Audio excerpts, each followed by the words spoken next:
தேவனுக்கே மகிமை உண்டாவதாக.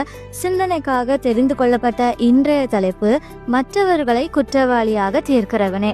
நம்ம ஈஸியா ஒருத்தவங்களோட வெளிப்புற தோற்றத்தை வச்சு அவங்கள ஜட்ஜ் பண்ணுவோம். அது தப்புன்னு வேதம் சொல்லுது. ஆனா அதை விட தப்பு என்ன தெரியுமா?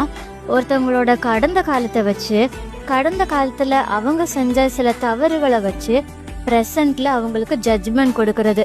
இந்த மாதிரி சொல்றவங்க எந்த அளவுக்கு தப்பு பண்றாங்கன்னா, அவங்க மறக்க நினைக்கிற கடந்த காலத்தை மறக்கவும் விடாம, நல்லவங்களா வாழணும்னு நினைக்கிற நிகழ்காலத்துல நிம்மதியா வாழவும் விடாம, மேலும் மேலும் அவங்க கடந்த காலத்தின் தவறுகளை பற்றின குற்ற உணர்ச்சிக்கு ஆளாக்குறீங்கன்னு நல்லா ஞாபகம் வச்சுக்கோங்க.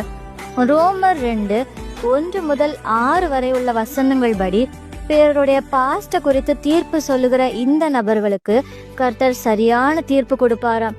ஸோ ஒருத்தவங்களோட பாஸ்ட்டை வச்சு அவங்கள ஜட்ஜ் பண்ணுறதுக்கு முன்னாடி ஒரு தடவைக்கு 100 முறை நல்லா யோசிங்க. ஆமேன்.